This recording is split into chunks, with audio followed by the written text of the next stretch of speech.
اے میرے بندے، کیا تم تھک گئے ہو؟ کیا تمہارے دل کا بوجھ تمہیں سونے نہیں دیتا؟ آج اپنے رب کی یہ آواز اپنے دل کے کانوں سے سن۔ اللہ تعالیٰ تم سے مخاطب ہے اور کہہ رہا ہے، میرے بندے، میں جانتا ہوں کہ تم کس تکلیف سے گزر رہے، میں دیکھ رہا ہوں تم نے کتنی خاموشی سے اپنے آنسو پوچھے۔ میں نے وہ دعائیں بھی سنی ہیں جو تم نے زبان سے ادا نہیں کی، بلکہ صرف اپنے دل کی گہرائیوں میں محسوس کی ہے۔ تم کیوں گھبراتے ہو؟ کیا تمہیں یاد نہیں کہ جب کوئی تمہارا ساتھ چھوڑ گیا تھا تب بھی میں تمہیں تنہا نہیں چھوڑا؟ جب دنیا کے دروازے تم پر بند ہو گئے تھے تب بھی میں نے اپنی رحمت کے دروازے کھولے رکھے تھے۔ تمہاری پریشانی، تمہاری بے چینی، تمہاری یہ آزمائش، یہ سب میرے علم میں ہے۔ اور یاد رکھو، جو کچھ تم کھو رہے ہو یا جو کچھ تمہیں نہیں مل رہا ہے، اس میں میری کوئی نہ کوئی مصلحت ضرور چھپی ہے۔ میں تمہیں وہ نہیں دیتا جو تم مانگتے ہو، بلکہ میں تمہیں وہ دیتا ہوں جو تمہارے لیے بہتر ہوتا ہے۔ اگر تم میری طرف ایک قدم بڑھاؤ گے تو میں تمہاری طرف 2 قدم آؤں گا۔ تم بس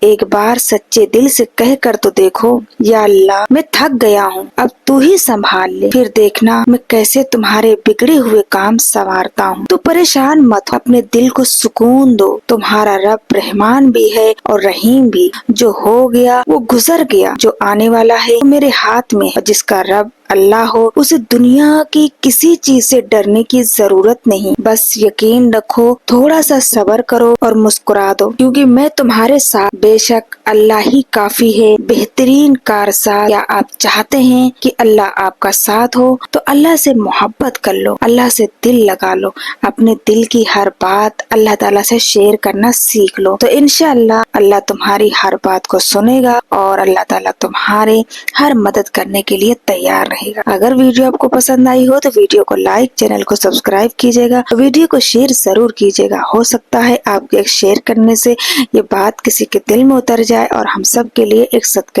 جاریہ بنے۔ ملتے ہیں کسی اور ٹاپک کے ساتھ، تب تک کے لیے اللہ حافظ۔